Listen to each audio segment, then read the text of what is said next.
अपन लोग कंजक्शन को पढ़ रहे थे, थोड़ा सा एक बार वापस पुनः ध्यान देना। उसके बाद अपन आज जहाँ से छोड़ा वहाँ शुरू करते हैं। कंजक्शन को अपन पढ़ रहे थे और कंजक्शन के अंदर अपन ने शुरू किया था कौन से? कोऑर्डिनेटिंग कंजक्शन अपन बात कर रहे थे।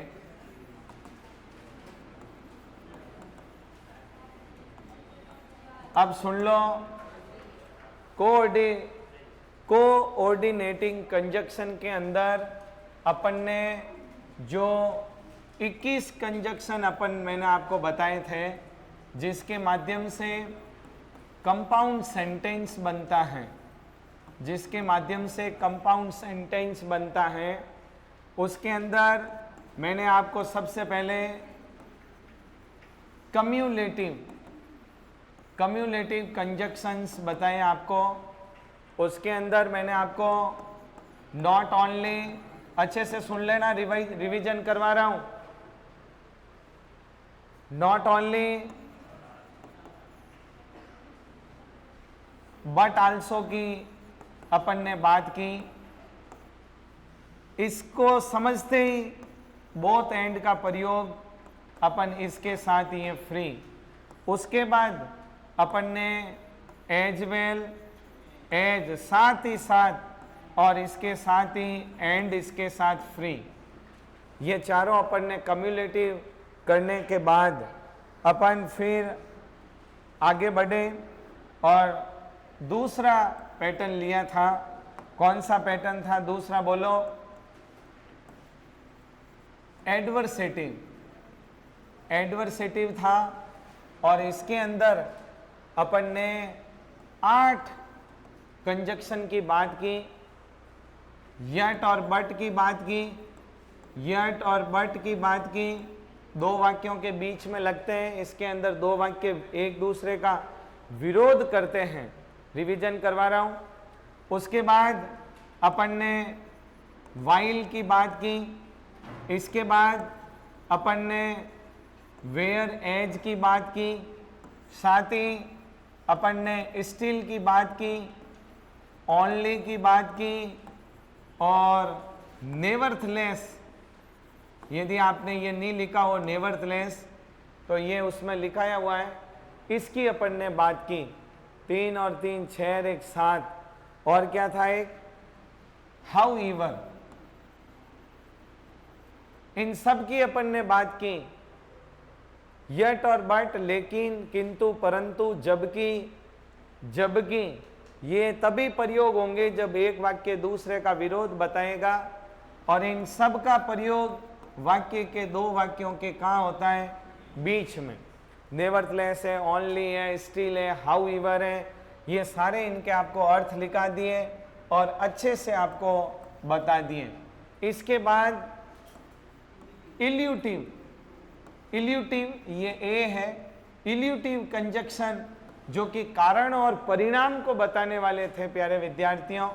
अपन ने बात की देयरफॉर की, अपन ने बात की देयरफॉर की, अपन ने बात की फॉर की, इसके साथ ही अपन ने बात की सो की, इसके साथ ही अपन ने बात की हेंस की, और कॉन्सिक्वेंटली इन सब कंजक्शन की अपन ने बात की।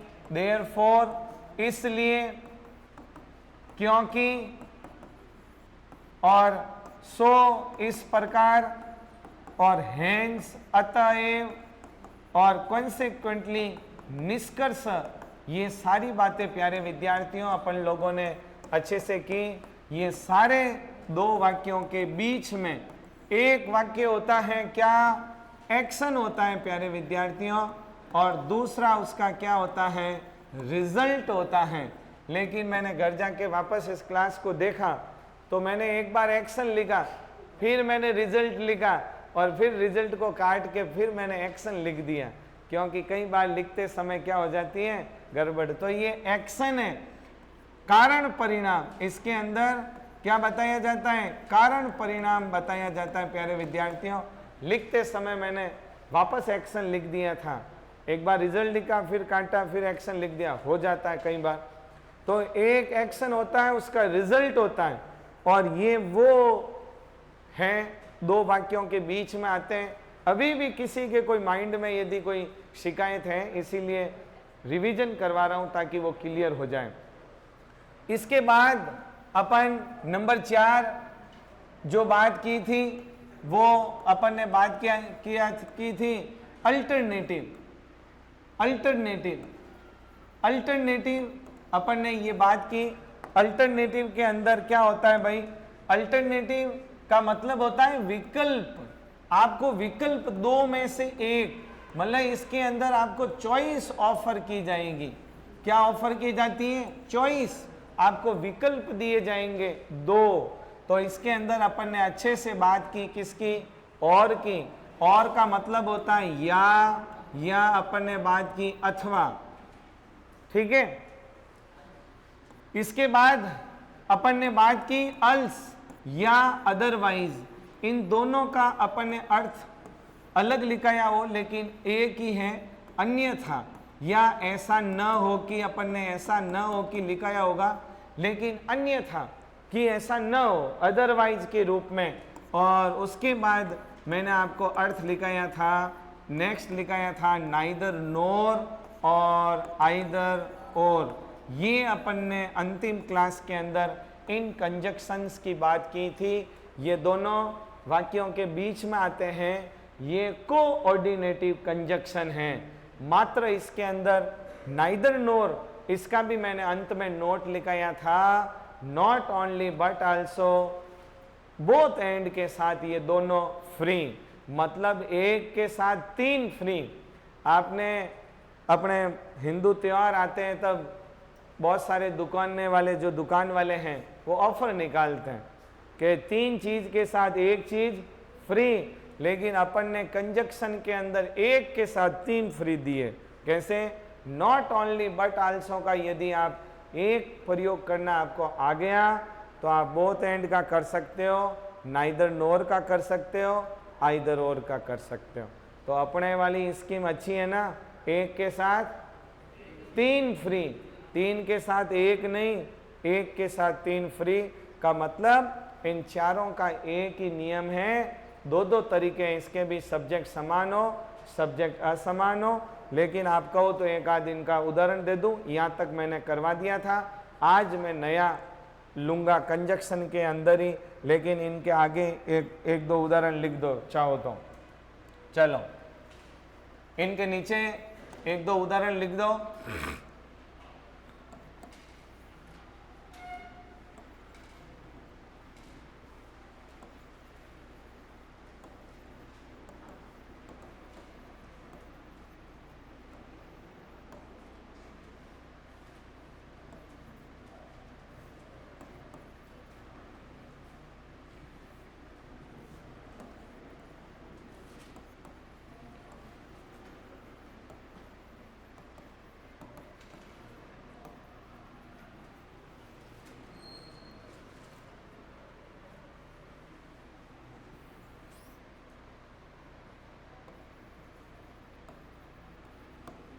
अब ये जैसे एक क्वेश्चन है, आपको बोल दिया कि इसको नाइदर नोर से जोड़िएगा। नाइदर नोर से, ऐसे आपने 12th क्लास के अंदर आप लोग करके आए हैं। एक और उदाहरण ले लो।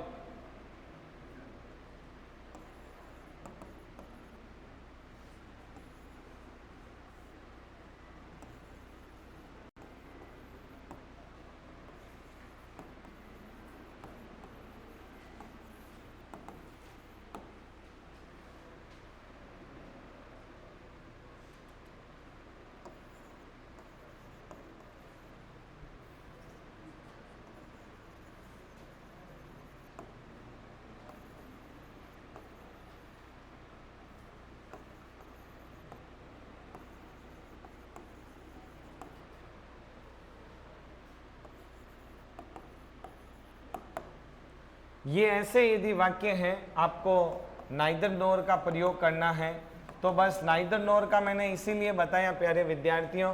इसका क्या रीजन है तो अच्छे से सुन लीजिएगा। क्या क्यों बताया तो देखो, नाइदर नोर से जब भी वाक्य जोड़ना है, ये देखो ये पहला रूल के अनुसार है, इसमें सब्जेक्ट समान है और इसमें सब्जेक्ट असमान है, बस वही नियम है।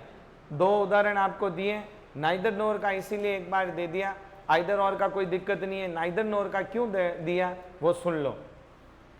अब लो इसको जोड़ो, आपको उस नियम के अनुसार यदि इसको जोड़ पा रहे हैं तो प्रयास करो। देखें, सबसे पहले यदि बोला कि सब्जेक्ट समान है, तो जो समान चीज है उसको पहले क्या लिखना है, पहले लिखना है जो भी समान है। समान क्या है, Ram does not like mango, इसमें राम डज नॉट लाइक तक क्या है, समान है।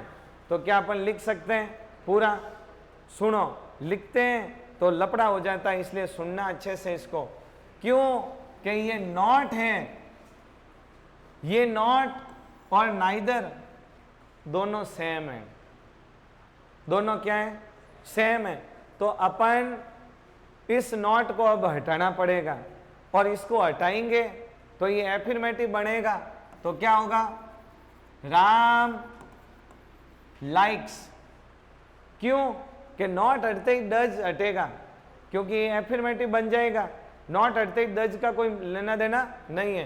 तो राम लाइक्स यहां तक सेम है, राम लाइक्स नाइदर मैंगो नोर, आ जाओ पहले वाक्य में, बनाना। बस इसको बताने का मेरा यही उद्देश्य था। नाइदर नोर मीन्स नॉट गाइफ, और ये नॉट आएगा इसमें। देखना अब क्या अर्थ हो रहा है, सुनो। ये कंजक्शन मतलब ये सिंथेसिस बोलते हैं, कंपाउंड सेंटेंस। ये दो सिंपल सेंटेंस थे, सिंपल सेंटेंस को मिलाकर प्यारे विद्यार्थियों अपन ने कंपाउंड सेंटेंस बनाया। इन दोनों का अर्थ इसमें आना चाहिए, ये रूल है। Ram does not like mango, he does not like banana. वो मैंगो पसंद नहीं करता, बनाना पसंद नहीं करता। Ram likes neither mango nor banana. Ram न तो मैंगो पसंद करता है, नहीं बनाना, मतलब दोनों पसंद नहीं करता, जो इस वाक्य के अंदर कहता है। समझ में आ गई बात? तो सेम बात आएगी। दो सिंपल सेंटेंस को मिलाकर अपन ने कंपाउंड सेंटेंस बनाया, इसीलिए ये मैंने आपको दिया। अब आपके टेस्ट में आज एक प्रश्न आया था नाइदर नोर का, सीधा सा प्रश्न आया प्यारे विद्यार्थियों। क्या था, क्या करना था? चार ऑप्शन थे। ये जिसने बंदे को पता है कि इसका दोस्त कौन है, बस इतना सा लिखना था, इससे सरल कुछ भी नहीं था। नाइदर का दोस्त कौन है, नोर, बस। हाँ, दोनों दिए थे, सरल ये कि आप चिंता में नहीं आ जाओ, इसलिए। अब लो इसको जोड़ो। Sita can not speak English, Lakshmi can not speak Hindi. अब ये एक मिनट, हाँ, सब्जेक्ट असमान तो ये समान। सीता जो है अंग्रेजी नहीं बोल सकती और लक्ष्मी भी है जो कि अंग्रेजी नहीं बोल सकती। तो अब लीजिएगा अपन नाइदर नोर से जोड़ना है। बोलो क्या करूं? नाइदर सीता। अब देखो समान हो तो समान को पहले इन रटन, देखो समझनो तरीको बताऊं, चारों का काम आएगा और आप लोग भूल जाते हो। इसको समझने का तरीका है, समान को पहले, समान हो तो बाहर लाओ, बस इतना याद रखना है। सामान को बाहर लाना है।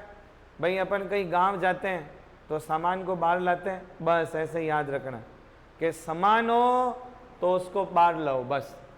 समान चीज है उसको बाहर लाओ, समान नहीं है तो बाहर नहीं लाना। तो बाहर कौन आएगा? जिससे जोड़ना है। समझ में आ गई बात?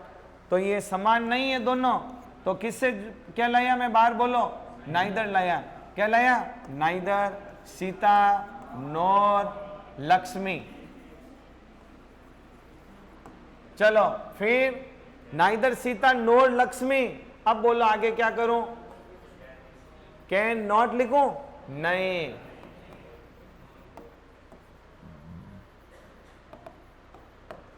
नाइदर सीता, न सीता न केवल सीता या न सीता न ही लक्ष्मी कैन स्पीक इंग्लिश, न तो सीता न लक्ष्मी अंग्रेजी बोल सकती हैं।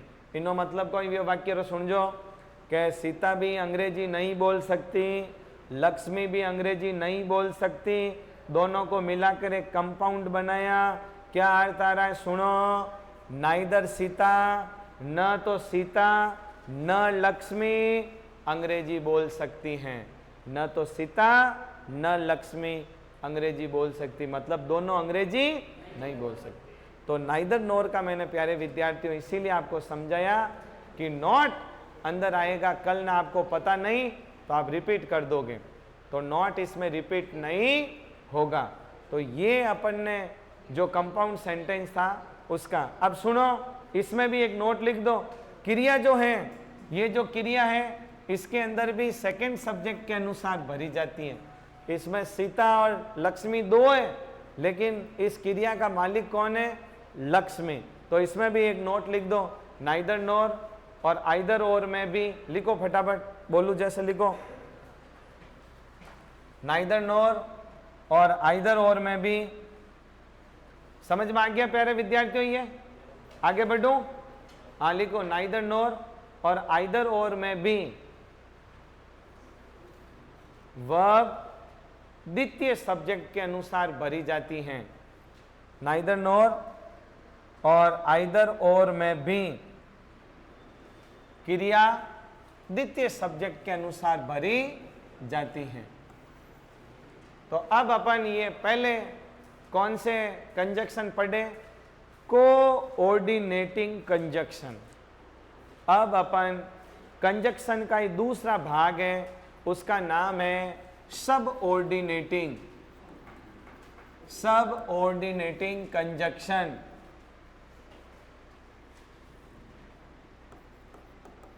Subordinating conjunction.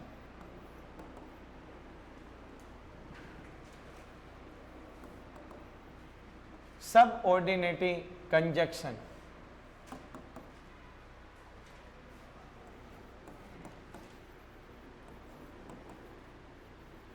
इन कंजक्शंस के द्वारा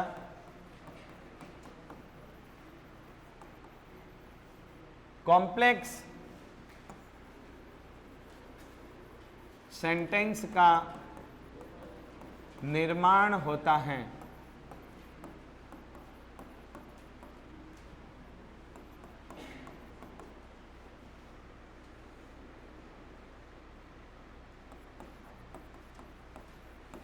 जिसके निम्न प्रकार हैं, जिसके निम्न प्रकार हैं। नंबर 1, एडवर्ब क्लोज,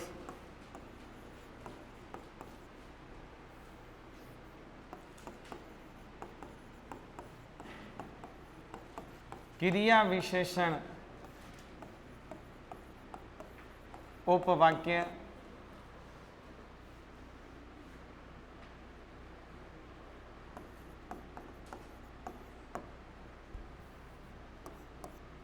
इसमें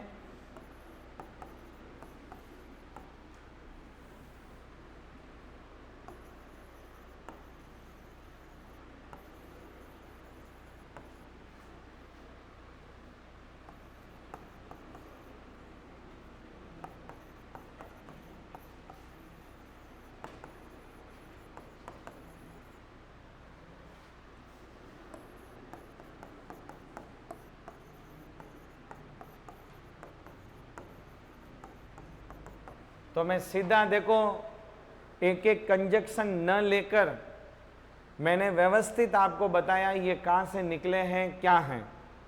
वो मैंने 21 कंजक्शन के माध्यम से आपको कंपाउंड सेंटेंस बता दिया। अब देखो जो कि कंपाउंड सेंटेंस के अंदर जो सारे कंजक्शन जो काम आए वो कैसे कंजक्शन कहलाते हैं बेटा? सुनो बताओ, कोऑर्डिनेटिंग कंजक्शन। कोऑर्डिनेटिंग कंजक्शन को से मिलकर कौन सा वाक्य बनता है? Compound sentence. कंपाउंड सेंटेंस के 4 भाग थे, उन चारों भागों में 21 कंजक्शन थे, उसमें बता दिए जोड़ने वाले कौन से हैं, विरोधाभास यदि दो वाक्य करें तो कौन से हैं, विकल्प यदि लेना है तो कौन से हैं, कारण परिणाम को बताने वाले कंजक्शन कौन हैं। मतलब उन 21 कंजक्शन को और अपन ने छोटे छोटे भागों में विभाजित करके अपन ने थोड़ा और क्लियर कर दिया कि कारण परिणाम तो अपन को 5 के 5 ही जाना, विकल्प वाली बात तो 4 के 5 जाना, जोड़ना कोई वाक्य तो अलग जाना। इस प्रकार से विरोधाभास वाले तो 8 कंजक्शन, तो ऐसे अपन ने और उसको सरल कर दिया। मैं चाहता है तो सीधा लिखता कंजक्शन 1 2 3 4 5 50 60 जीते थे करवा देता, लेकिन उससे बात क्लियर नहीं होती। कंजक्शन के साथ साथ आपने कक्षा 12वीं के अंदर जो सिंथेसिस पढ़ा, जो क्लोज पढ़ा, वो भी ऐसे ही है, काफी हद तक वो भी बात इसमें आ रही है, लेकिन उसका रास्ता मोड़ते हुए अपन लोग अपने काम की बात करें, कंजक्शन पे ज्यादा अपना फोकस दे रहे हैं। तो कोऑर्डिनेटिंग कंजक्शन 21 जो कि कंपाउंड सेंटेंस निर्माण करते हैं, उसके बाद अपन चल रहे हैं दूसरे कंजक्शन में। कंजक्शन को बड़े दो भागों में ही बांटा जाता है, एक कोऑर्डिनेटिंग, दूसरा सबऑर्डिनेटिंग। ठीक है, अब सबऑर्डिनेटिंग कंजक्शन क्या है तो सुनो। इन कंजक्शन के द्वारा कॉम्प्लेक्स सेंटेंस का निर्माण होता है। उसके द्वारा तो किसका हुआ था, कंपाउंड का, और अब किसका निर्माण होगा, कॉम्प्लेक्स का। तो साथ में आपको सेंटेंस की पहचान भी आ जाएगी और अपना काम भी हो जाएगा, और आगे जाके ये सारी बातें आपके और काम आने वाली हैं, तो आपको और भी मतलब सहूलियत रहेगी, मतलब ये कहीं न कहीं आपके लिए उपयोगी रहेगी। अब सुनो, कॉम्प्लेक्स सेंटेंस भी उसके भी प्रकार हैं, उसको भी हम विभाजित करके निकालेंगे। कॉम्प्लेक्स सेंटेंस भी 3 प्रकार का होता है, नाउन क्लोज, एडजेक्टिव क्लोज और एडवर्ब क्लोज। तो 3 में से पहला एक प्रकार में लेता हूं, एडवर्ब क्लोज। क्रिया विशेषण उपवाक्य किसका है, ये कॉम्प्लेक्स सेंटेंस का। क्रिया विशेषण में भी अभी उपभाग आएंगे, तो क्रिया विशेषण एडवर्ब क्लोज में निम्न कंजक्शन प्रयोग किए जाते हैं। इनके अंदर कौन से कंजक्शन आते हैं, लॉट ऑफ कंजक्शन इसके अंदर हैं। सबऑर्डिनेटिंग कंजक्शन, बहुत सारा भाग एडवर्ब क्लोज के अंदर हैं। तो साथ में आपका एडवर्ब क्लोज भी तैयार हो जाएगा, कॉम्प्लेक्स सेंटेंस भी तैयार हो जाएगा, और अपना जो मुख्य उद्देश्य है कंजक्शन, वो भी तैयार हो जाएगा। चलो आगे, और कंजक्शन इसमें कौन कौन से हैं, तो अपन सबसे पहला प्रकार लिखते हैं, लिखो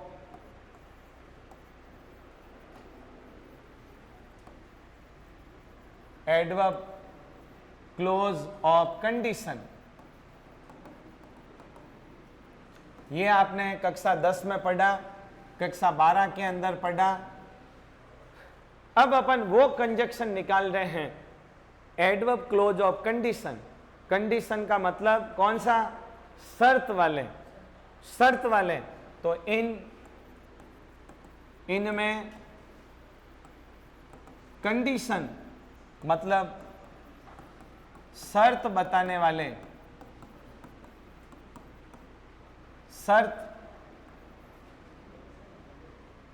शर्त बताने वाले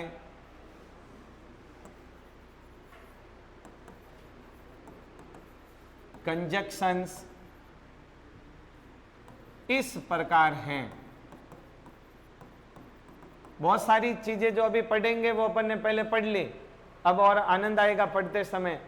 पहला कंजक्शन कंडीशन बताने वाला वो है इफ। इफ का मतलब होता है यदि या यद्यपि, और इफ से आपको मैंने पहले ही बता दिया 3 शर्तें बताई जाती हैं। इफ से कितनी शर्तें बताई जाती हैं, 3, जो मैं आपको करवा चुका हूं। कहाँ, टेंस के अंदर। टेंस के अंदर मैंने आपको करवाई। इफ से 3 शर्तें बताई जाती हैं। 3 क्या बताई जाती हैं, शर्तें। सबसे पहली शर्त नंबर 1, शर्त नंबर 1, मैं चाहूं तो इसको यहां उदाहरण नहीं दूं तो भी चलेगा। क्यों, क्योंकि ये मैंने तीनों शर्तें करवा दी। शर्त नंबर 1,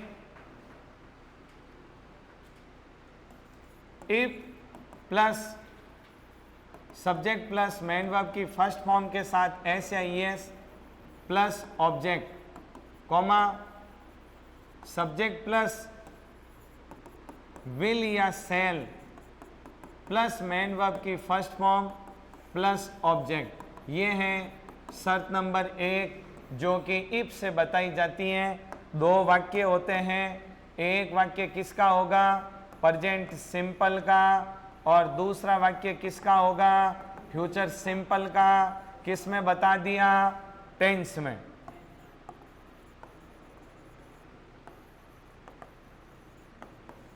फिर से बता रहा हूं, शर्त नंबर 1 याद रखने का सूत्र बताया था 11।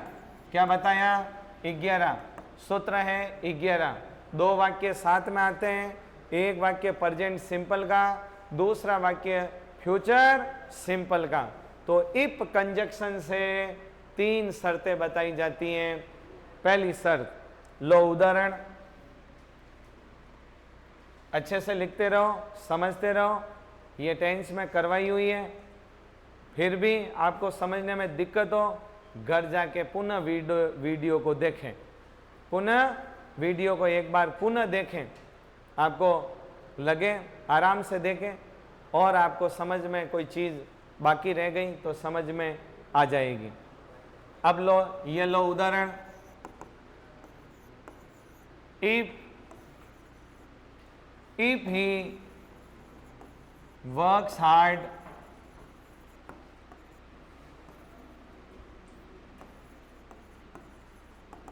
he will get good marks। तो ये एडवर्ब ऑफ कंडीशन है। एडवर्ब ऑफ कंडीशन इफ वाला जो वाक्य है वो प्रेजेंट सिंपल का होगा। किसका होगा प्यारे विद्यार्थियों, प्रेजेंट सिंपल, और उसका जो साथी होगा वो होगा फ्यूचर सिंपल। और शर्त नंबर 1 का सूत्र बताया 11, मतलब फर्स्ट फॉर्म, फर्स्ट फॉर्म, ठीक है, याद रखने का। इफ ही, यदि, इफ का अर्थ क्या होता है, यदि। इफ ही वर्क्स हार्ड, यदि वह कठिन परिश्रम करता है, he will get good marks, तो वो अच्छे अंकों को प्राप्त करेगा। ये है शर्त। क्या है, शर्त। तो इफ से 3 शर्त बताई जाती हैं। ये है पहली शर्त। लिखो दूसरी शर्त, शर्त नंबर 2 लिख तो दिया। शर्त नंबर 2, इसका क्या सूत्र है, शर्त नंबर 2 11, 21। लो, ये भी इफ से शुरू होती है। सब्जेक्ट प्लस मेन वर्ब की सेकेंड फॉर्म प्लस ऑब्जेक्ट, और साथ ही इसका क्या होता है, सब्जेक्ट प्लस वुड या शुड प्लस मेन वर्ब की फर्स्ट फॉर्म प्लस ऑब्जेक्ट। ये दूसरा पैटर्न, आप इसको पैकेट में बढ़िया बंद करके अच्छा सा लिख सकते हो, थोड़ा अच्छा दिखेगा। और खुले खुले लिखना, दबा दबा के लिखना मत, ये सारी चीज़ें जीवन भर काम आने वाली हैं। ये लो उदाहरण, आपको खूब सारे उदाहरण दे दिए मैंने टेंस में, फिर भी एक एक उदाहरण और दे रहा हूं। इफ, यदि, if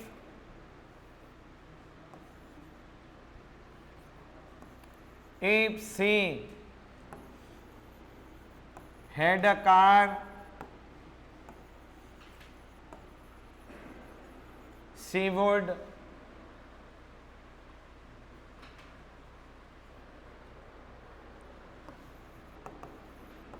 lift me.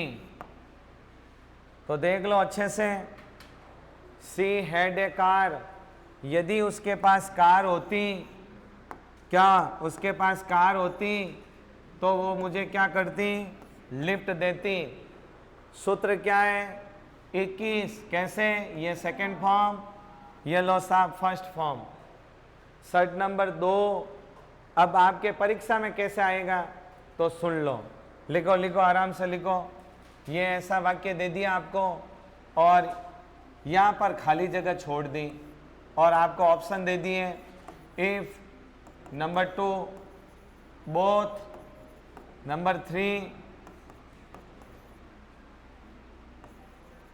Either, number 4 neither. ये आपके परीक्षा में ऐसे आएगा प्यारे विद्यार्थियों। आपको ये दे दिया, आपके यहाँ खाली जगह छोड़ दी, आपको कहेगा खाली जगह भरो, तो आपको इफ लिखना है कि बोथ लिखना है, आइदर लिखना है कि नाइदर लिखना है। ये 4 ऑप्शन दे दिए। आपको सीधा सा इसको कैसे देखना सुनो। तो शुरू में तो बोथ भी आ सकता है, आइदर भी आ सकता है, नाइदर भी आ सकता है, लेकिन प्यारे विद्यार्थियों बोथ कभी अकेला नहीं आया, इसका साथी आएगा एंड, जो इसमें है नहीं। इसका भी साथी आता है जो इसमें है नहीं, इसका भी साथी आता है जो इसमें है नहीं। अब रही बात इफ की, ये अकेला आता है। अब लो सा, मुझे तो वो भी समझ में नहीं आया कि इफ भरना कि नहीं भरना। तो अब वाक्य पढ़ो कि ये कौन सा टेंस है, ये है past simple.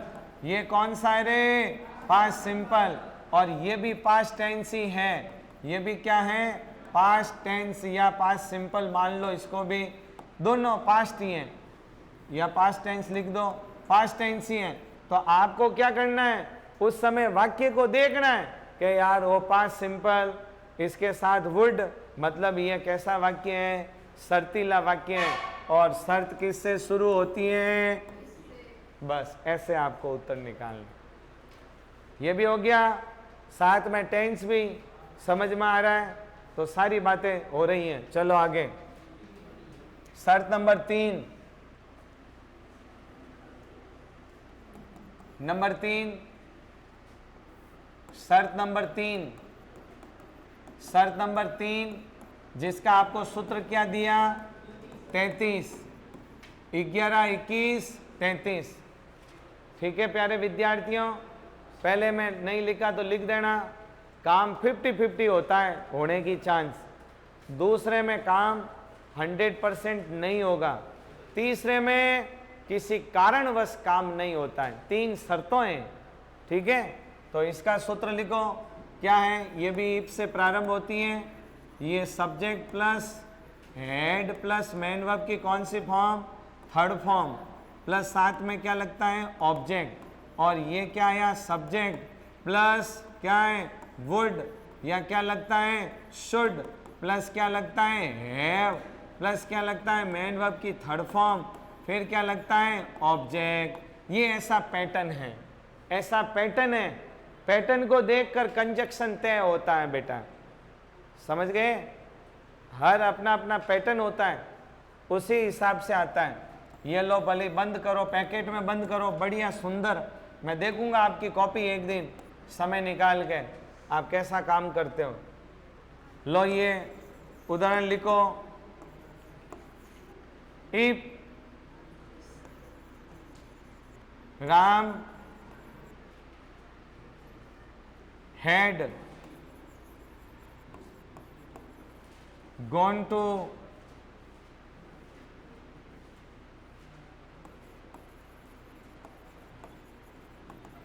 Kashmir, he would have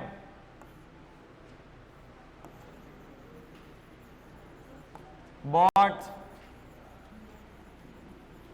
apples. तो ये तीसरी शर्त है। कंडीशन का मतलब ही, ये कंडीशन मतलब शर्त बताने वाले, मैं आपको कनेक्टिव बता रहा हूं बेटा। शर्त कौन कौन से कनेक्टिव बताते हैं वो मैं आपको बता रहा हूं। शर्त बताने वाला पहला कंजक्शन आपको इफ बताया, और इफ कितने स्थितियों को बताता है, 3 को। तीनों के आपको पैटर्न बता दिए। ये पैटर्न आएंगे तो ही इफ लगेगा, अन्यथा नहीं। ये पैटर्न इसलिए बता रहा हूं, साथ चाहता तो मैं तो इफ लिख के 3 उदाहरण दे देता, तो भी आपको पता नहीं चलता। लेकिन पढ़ाने का बस यही अंतर है, आपको पता चलना चाहिए। ऐसे पैटर्न होते हैं, ऐसे पैटर्न होने पर आपको इफ कंजक्शन उसमें लगाना है। ओके, साथ ही टेंस का भी आपको पता चल गया कि पैटर्न में पहला टेंस कौन सा होता है, पास्ट परफेक्ट, पास्ट परफेक्ट, और ये भी क्या है, पास्ट का भी पास्ट टेंस है ये भी। तो पास्ट का साथी पास्ट, पास्ट का साथी पास्ट, प्रेजेंट का साथी फ्यूचर सिंपल। तो ये इफ से 3 शर्तें बताई जाती हैं, तीनों देख लो, अच्छे से समझ में आ गई क्या? लो वापस रिवीजन करवा दूं। तो मैंने आपको पहला कॉम्प्लेक्स सेंटेंस के अंदर मैंने पहली चीज ली है एडवर्ब क्लोज ऑफ कंडीशन, शर्त को बताने वाले कौन कौन से कंजक्शन है उनकी मैं बात कर रहा हूं। सबसे पहले मैंने लिया है कंजक्शन इफ लिया प्यारे विद्यार्थियों। कौन सा लिया रे? इफ लिया। कौन सा लिया? इफ। इफ लिया। कौन सा लिया? इफ। अब देखो इफ से 3 शर्तें बताई जाती हैं, 3 शर्तें, ठीक है। ये पहला सूत्र दिया नंबर 1। शर्त नंबर 1 से प्यारे विद्यार्थियों काम 50-50 मतलब हो भी सकता है और नहीं भी। किकर सुनो कि इफ ही वर्क्स हार्ड, यदि वह कठिन परिश्रम करता है तो वो अच्छे अंकों को प्राप्त करता है, लेकिन अभी तक कुछ नहीं हुआ, करेगा तो अच्छे अंक प्राप्त, मतलब 50-50 है। अभी भी काम शर्त 50-50 हो भी सकती है और नहीं भी। लेकिन प्यारे विद्यार्थियों दूसरी शर्त देखो, दूसरी शर्त क्या है इसमें? इसके अंदर होता है, इसमें 50-50 नहीं, इसमें काम 100% नहीं होगा, काम 100% नहीं होगा, नहीं होगा। कैसे रे? तो सुनो किकर, सुनो देखो, if she had a car, यदि उसके पास कार होती तो वो मुझे लिफ्ट देती, मतलब कार है कोनी और लिफ्ट मिले कोनी। चलो भाई, अब देखो तीसरी शर्त क्या कहती है, सुनो तीसरी शर्त कहती है इसके अंदर किसी कारणवश काम नहीं होता है, कारणवश काम नहीं होता है, कोई कारणवश इसमें काम नहीं होता है। क्या कारण है? सुनो, Ram had gone to Kashmir, यदि राम कश्मीर गया होता तो he would have a bought apples, तो वो सेवों को लाता, मतलब राम कश्मीर गयो वे तो लाव तो, कारण मतलब क्या कारण? कि वो कश्मीर गया नहीं और मेरे लिए सेब लाया नहीं। तो किसी कारण के कारण किसी काम का नहीं होना, ये थी 3 शर्तें इफ से प्रारंभ होने वाली, टेंस में काम की, मॉडल में काम की, कंजक्शन में काम की। ओके, चलो अब अपन बात करते हैं, अभी पहला कंजक्शन बात की, इसी कंडीशन को बताने वाला और 2-4 कंजक्शन है उसकी बात करते हैं। सबसे प्यारा कंजक्शन ये है अनलेस। अनलेस इसका अर्थ होता है जब तक नहीं। प्यारे विद्यार्थियों परीक्षाओं के अंदर ये हजारों बार पूछा गया और पूछा जाता है। क्यों पूछा जाता है? इसका कारण है क्योंकि ये हर कोई को समझ में आता नहीं है। क्यों? कि इसके अंदर एक चीज है, इसका मतलब होता है इफ नॉट, मतलब ये अनलेस के अंदर इफ नॉट है, इफ भी है नॉट भी है, दोनों है इसके अंदर। तो इससे क्या बताया जाता है भाई? तो देखो इफ नॉट है और अनलेस से जब भी वाक्य आता है तो ये भी इससे भी क्या बताई जाती है? शर्त नंबर 1। शर्त नंबर क्या बताई जाती है? 1। ये इफ का काम करता है, लेकिन इससे 3 शर्तों में से कौन सी शर्त ये बता सकता है? पहली, दूसरी, तीसरी बताने की इसका सामर्थ्य नहीं है, पहली बता सकता है। और पहली में दूसरा जो वाक्य है उसके अंदर आपको पता ही है, विल या सेल प्लस मेन वर्ब की फर्स्ट फॉर्म, या विल या shall plus not plus main verb की फर्स्ट फॉर्म आ सकता है। जो दूसरी तरफ जो बात होती है वो, अब इसका अपन उदाहरण देते हैं तब आपको बात आएगी अच्छे से समझ में। अनलेस,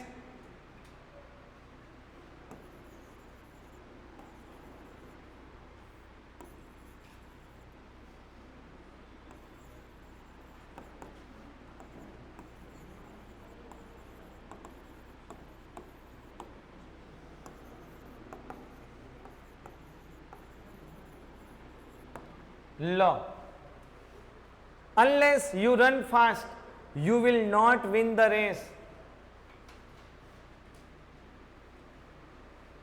अब ये देखो परीक्षा में कैसे आता है, ये देखो एक दे दियो इफ, दूसरा दे दिया अनलेस, तीसरा दे दिया इन केस,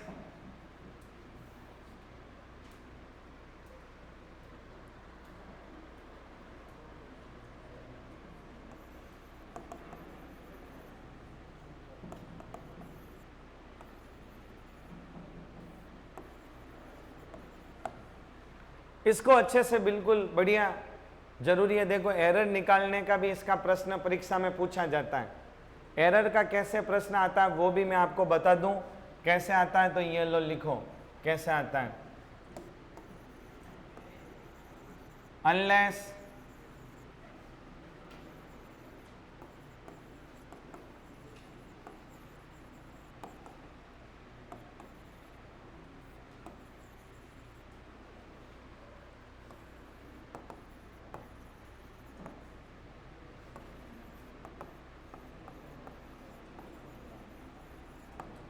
ये बहुत ही प्यारा प्रश्न है, महत्वपूर्ण प्रश्न है, परीक्षाओं में पूछा जाता है।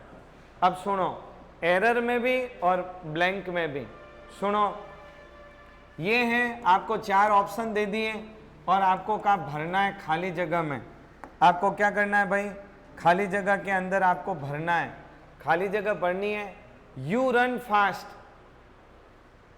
You will not win the race. अब देखो इनो अर्थ कहीं आवे, सुनो, अनलेस यू रन फास्ट, जब तक तुम तेज नहीं दौड़ते।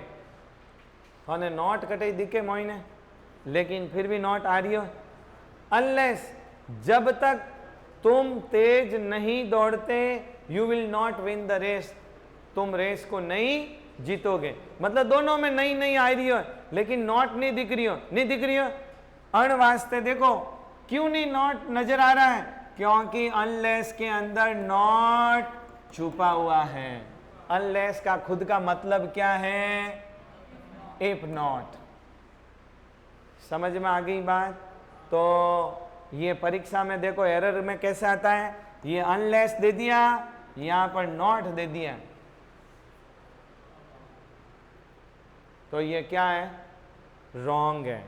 Unless you do not run fast you will not, तो जिसको पढ़ा हुआ नहीं है उसको पता नहीं चलता कि इसमें क्या गलती है। इसमें भाई ये गलती है, नॉट नहीं लगेगा क्योंकि इसके अंदर नॉट ऑलरेडी है, इसके अंदर ऑलरेडी नॉट है।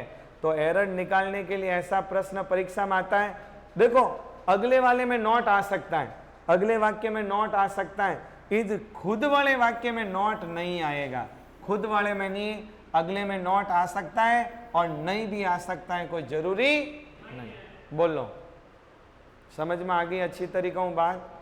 अनलेस का अर्थ, अनलेस का अर्थ है जब तक नहीं। हाँ बोल दिनेश, जब तक नहीं, जब तक नहीं। ये अनलेस का अर्थ होता है जब तक नहीं। ये इफ और नॉट दोनों चीजें इसमें, इस एक के अंदर कितनी चीजें, 2, इफ और नॉट। अनलेस से कौन सी शर्त बताई जाती है, शर्त नंबर 1। प्यारे विद्यार्थियों शर्त नंबर 1 में समझ गया, पहलो वाक्य किनो, प्रेजेंट सिंपल, दूसरा वाक्य किसका, फ्यूचर सिंपल।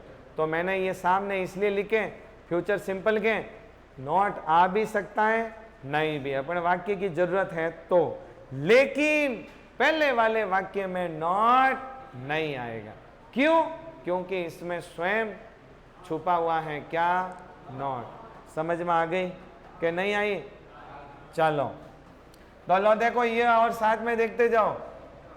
ये लो ये ऑप्शन वाला, इफ लिखूं, अनलेस लिखूं, आइदर बोथ, तो आपको मैंने बता दिया शर्त नंबर 1 है और आप अर्थ करेंगे यू रन फास्ट, यदि तुम तेज दौड़ते हो, you will not win the race, तो तुम रेस नहीं जीतोगे क्या, यदि इफ से अपन अर्थ ले तो। इफ से यदि अर्थ ले तो नहीं आएगा, अनलेस से अर्थ जब तक तुम तेज नहीं दौड़ते तब तक तुम रेस को नहीं जीतेंगे। समझ में आ गया? दोनों में नहीं नहीं आएगा, दिखेगा नहीं, इसमें छुपा हुआ है, परीक्षाओं में आता है, इंपॉर्टेंट लिख देना। और अच्छे से आपको क्लियर करके बढ़िया फर्स्ट क्लास बता दिया। चलो आगे, नंबर 3,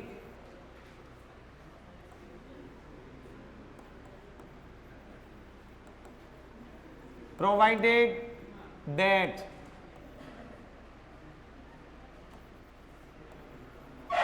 as long as, या अपन कह सकते हैं so long as, in case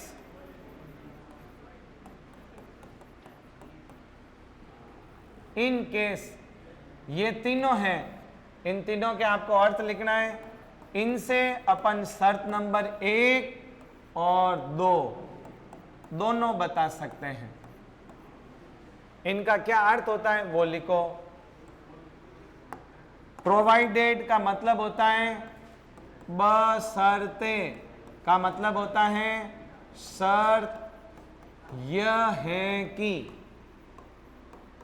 शर्त ये है कि, और एज लॉन्ग या सो लॉन्ग का अर्थ होता है जब तक, और इन केस का अर्थ होता है यदि ऐसा हो, यदि ऐसा हो। ये इनके तीनों अर्थ हैं। इनसे भी शर्त नंबर 1, 2 बता सकते हैं। ये भी किसका काम करते हैं? इफ जो काम करता है वही ये तीनों काम करते हैं। इससे शर्त नंबर 1 और 2 दोनों बता सकते हैं। प्रोवाइडेड दैट, शर्त ये है कि, एज लॉन्ग एज या सो लॉन्ग एज, जब तक, इन केस यदि ऐसा हो। ओके, चलूं आगे। नंबर 4 इनो लास्ट है,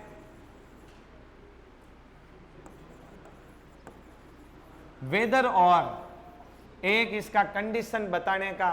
वेदर और है, दो दोस्त हैं, ज्यों आइदर और है, ज्यों कौन है वेदर और। आपने तो सीधा सीधा प्रश्न पूछा जाएगा, एक दे दिया, दूसरे का साथ ही पूछा जाएगा। तो इसमें वेदर और का क्या है, तो उदाहरण लिखो, इसका प्रयोग कैसे होता है। You must go whether he will come or not. You must go whether he will come or not. तो ये वेदर का, इससे भी शर्त नंबर क्या बताई जाती है, अपन 1 बता सकते हैं। नहीं तो ये देखो इफ और का काम करता है। एक वाक्य भली और लिख दो,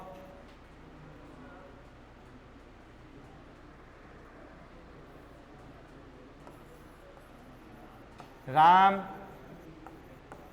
does not care him whether he read or play। ये भाई वेदर और का प्रयोग मैंने आपको बता दिया। वेदर का प्रयोग 2 वाक्यों के बीच में, जैसे इफ का होता है राम डज नॉट केयर, भले you must go whether he come or not, भले ही comes or not. Ram does not care him whether he reads or play.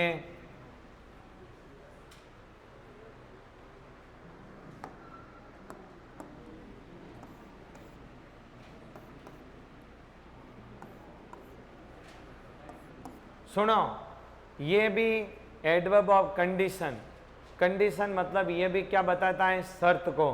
क्या शर्त कहता है, यू मस्ट गो, तुम्हें जाना चाहिए, वेदर की, वेदर का मतलब क्या होता है बोलो, इफ लिखो या वेदर लिखो, आपको रिपोर्टेड स्पीच में बताया, समझ रहे हो।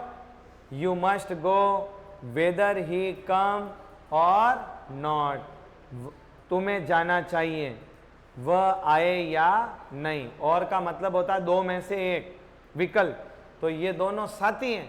वेदर आएगा तो उसके साथ कौन आएगा, और इन दोनों का। तो आपके परीक्षा में एक प्रयोग करके ये खाली जगह छोड़ के 4 ऑप्शन दे देगा। तो वेदर का साथी याद रखना है, और इनसे क्या बताई जाती है, शर्त, कि शर्त ये है कि तुम्हें जाना चाहिए, वो आए या नहीं आए। Ram does not care him, Ram उसकी परवाह नहीं करता। Weather he reads or play, वह खेले, वह पढ़े या खेले, राम उसकी परवाह नहीं करता। तो ये था एडवर्ब ऑफ कंडीशन। अपन ने सब ऑर्डिनेट कंजक्शन को पढ़ाना आज प्रारंभ किया, और उसके अंदर अभी तक पहली सबऑर्डिनेट के अंदर पहली शर्त को पढ़ाना शुरू किया है अपन ने, शर्त बताने वाले कंजक्शन। आज ये शर्त बताने वाले कंजक्शन यहाँ कंप्लीट होते हैं। दूसरा लिखो, कल अपन पढ़ेंगे क्या बताने वाले, तो लिखो नंबर 2, कल अपन लिखेंगे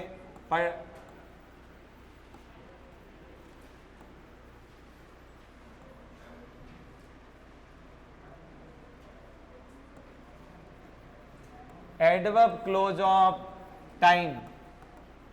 टाइम, कल हम समय को बताने वाले, समय को बताने वाले निम्न कंजक्शंस इस प्रकार हैं। कल अपन शुरू करेंगे समय को बताने वाले, और प्यारे विद्यार्थियों समय को बताने वाले बहुत महत्वपूर्ण हैं। और पहला ही अपन पढ़ेंगे आफ्टर, और आफ्टर का मतलब क्या होता है, बाद में। और आफ्टर का सूत्र क्या बताया, 23। और ये लो सा ऐसा आपको बताया कि जब भी दो वाक्य आफ्टर से जुड़े तो इधर क्या आएगा, हेड प्लस मेन वर्ब की थर्ड फॉर्म, और इधर क्या आएगा, मेन वर्ब की सेकेंड फॉर्म। मतलब क्या, इधर आएगा पास्ट सिंपल, और इधर क्या आएगा, पास्ट परफेक्ट। ये लो साहब, ये अपन पढ़ने वाले हैं आफ्टर। आफ्टर क्या है, समय को बताने वाला, और ऐसा का ऐसा, इसका एक उदाहरण अपन देंगे। और इसके बाद आफ्टर देखो,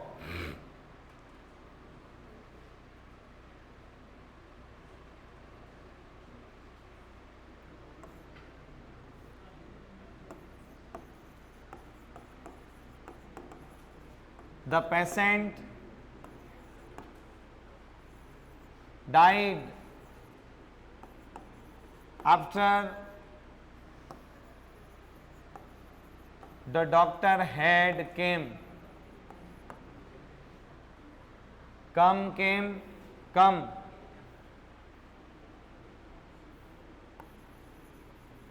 come, came, come। तो ये लो, आफ्टर से जब भी दो वाक्य जुड़ेंगे, पहला वाक्य किसका होगा, पहला वाक्य किसका होगा बोलो, पास्ट सिंपल का। दूसरा वाक्य क्या होगा, पास्ट परफेक्ट का। The patient died after the doctor had come. Doctor मतलब अपन को तो आफ्टर यानी बाद में, पेशेंट डाइड पेशेंट मर गया, उसके बाद मतलब डॉक्टर आया, या डॉक्टर आने से पहले पेशेंट मर गया। तो इस प्रकार के वाक्य अपन लोग आफ्टर से, और इसका नेक्स्ट अपन पढ़ने वाले हैं समय को बताने वाले क्या, बिफोर, नेक्स्ट, और वही सारे समय को बताने वाले चलेंगे 10 एक जो भी हैं। ठीक है, चलो आ जाओ।